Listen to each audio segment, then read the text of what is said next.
Welcome to Sustainable Solutions. I'm Chloe, and in this series, I chat with leaders from a wide range of industries about the innovative solutions driving us towards a sustainable future. Today on Sustainable Solutions, I had a really great chat with Anna Collier, who is the chairwoman of the Australian Energy Markets Commission and their Energy Security Board. If you don't know what these organisations are, don't worry. Really what they do is they work with governments to help write the rules for the Australian energy markets.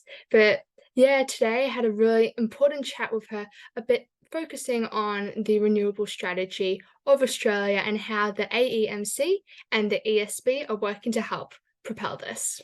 Okay. Hi, Anna. Thank you so much for joining me today on Sustainable Solutions. First, I wanted to ask, as the rule maker for the Australian electricity and gas markets, how does the Australian Energy Market Commission ensure that the regulatory framework remains adaptable and responsive to the evolving needs of the energy industry, technological advancements, and also the changing market dynamics? Thanks, Chloe, and thanks for inviting me. It's great to be on your podcast. You've just asked one of the most challenging questions that we actually face every day, and it's this, the law traditionally lags technology and innovation. So in my old role at Allens, I was involved in a partnership with UNSW Law School, which was looking at this exact problem, like why is it that the law lags and what can we do around making laws differently? And regulation and rules, falls into the same category so that it doesn't lag behind what we see happening with technology advances and the innovation that comes with that. And it's really difficult because you start to see issues emerging, but changing rules is important to kind of be confident in what you're changing it to. So you want to wait and see what the problem is, and then you think about the solution. By the time you've done all that, it's you down the track. So we're trying to shift the way that we think to be more anticipatory. And there's a few different ways that we're going about doing that. So the first one is really having a future focus or a forward back kind of aspect to our work, in that we spend some of our time just looking at, well, what is the future that we're going towards? So not in the context of any particular rules, but just trying to get our minds around what are the different possible scenarios where we're going, and then bring that back to, and what does that mean for our work now? So, we know in general that we want to achieve a net zero economy by 2050, but sort of at the more granular level, what are the different ways that might emerge in our sector? So that we can think about a range of possible ways forward. The second thing that we aim to do is that the set of rules that we have, which was written back in the 1990s, was said at the time it was technology neutral. But if you read them, they basically describe the system as it was then. And so they don't use any technology specific words, like they're absolutely tied to the old technology. And in some parts of it, they're quite detailed and quite prescriptive. So as we draft new rules, what we're trying to do is lift up and be a little bit more talking principles, so that they're a bit more robust, which is, that was the original objective as well. But you can sort of see in hindsight how you can sort of get caught in what you know, as opposed to kind of trying to accommodate also what you might not yet know. And so the way that we go about kind of writing the rules now, we're trying really hard to give them their own flexibility so that you don't need to keep changing them in response to the change in technology. And the third thing, which sounds a bit counterintuitive when you're thinking about big change, but there's a way in which we think about making decisions under uncertainty, is sometimes we do inch forward as opposed to take big leaps, because we kind of we know what the next step might look like. And we don't want to cut off any other steps because it might depend on X, Y, Z happening. But again, rather than just waiting to be sure of what the big leap is, let's kind of go with what we know now and take a step. So as I said, sometimes that feels counterintuitive because you think, oh, so much change, we need to keep making big steps. And sometimes we absolutely do. But in some cases, we're finding that the better answer to deal with the massive change is to take some slightly smaller steps. and get ourselves forward that way. Yeah, next question. I was hoping if I could ask you, how is the Australian Energy Markets Commission collaborating with renewable energy companies, associations, environmental organisations to ensure that the regulatory framework supports Australia's renewable energy targets and commitments? So I reckon there's two answers to this question. One is about our approach to collaboration, and one is about achieving Australia's net zero ambitions. On the second one, we're actually going to have later in the year a really significant change for the AEMC and the other market bodies, which is our statutory purpose is they're called the National Energy Objectives, and they're to achieve outcomes that are in the best long-term interest of customers, having regard to certain criteria, which at the moment say price, reliability, security, safety, and quality. And we're going to have added to that list of things Australia's emissions objectives.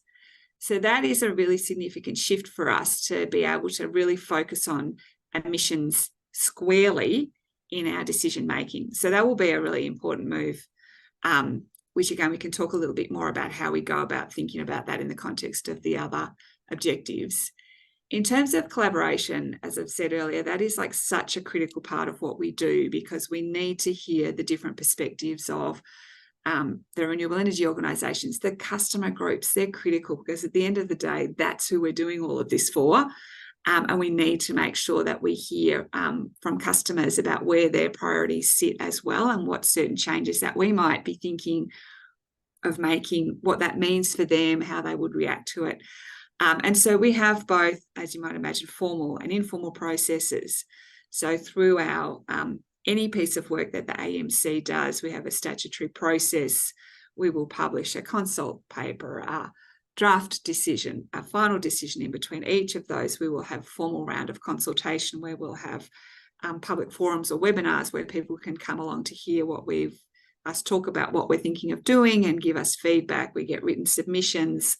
We will then talk one-on-one with particular stakeholders, so particularly industry groups. I find them really helpful because it means you can collect up a lot of opinions in, not a short space of time, but in a kind of a focused way, because that's exactly what some of the industry associations do really well, is that they represent their members and they do a lot of that work for you to let you know sort of holistically, well, this is where our members are on this particular issue.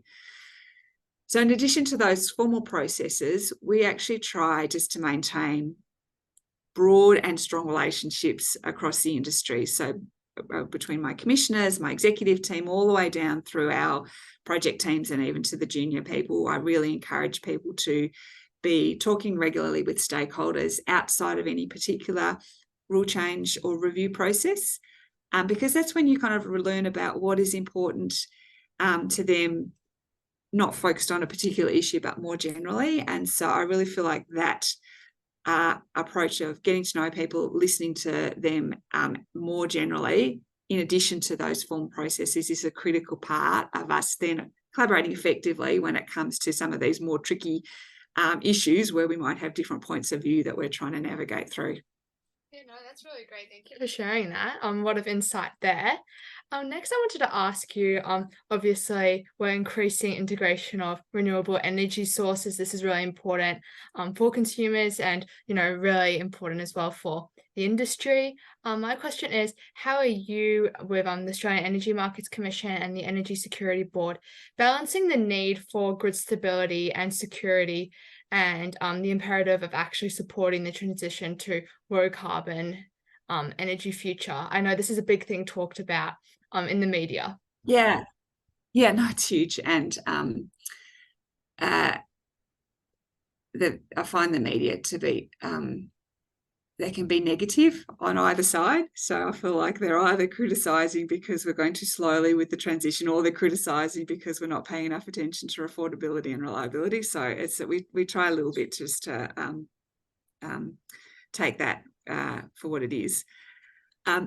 So the AEMC, since I joined, we've been focused on emissions as a really important context in which really all of our work's being done now, because if I looked at any project that we have, the reason that we're doing it is because we're seeing this fundamental change in the type of generation and other assets that are going to support us in continuing to deliver energy to customers as we decarbonise our economy. And because it wasn't formally within our statutory objective, we didn't formally take it into account, but we had it effectively as an assessment criteria that we just felt was such an important part of why we were doing anything that we needed to be mindful of.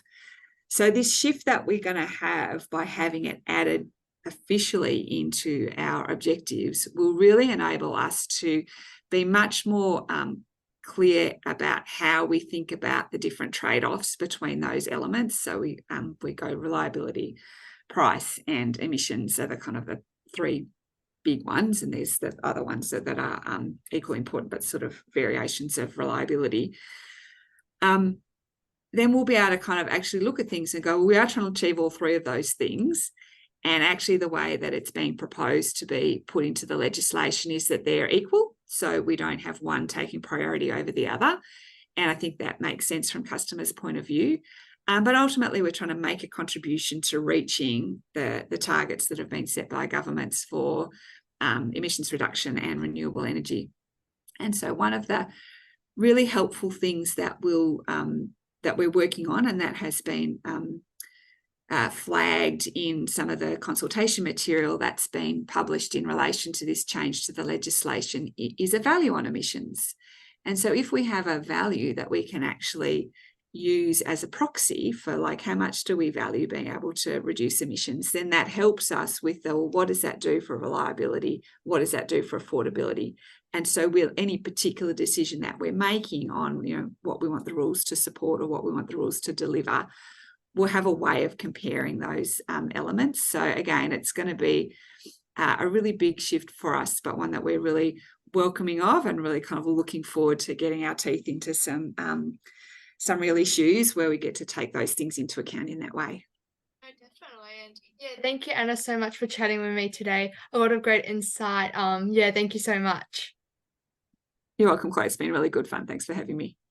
Thank you for watching. Subscribe to Dynamic Climate Now to stay informed and inspired by the dynamic intersection of climate change and business innovation.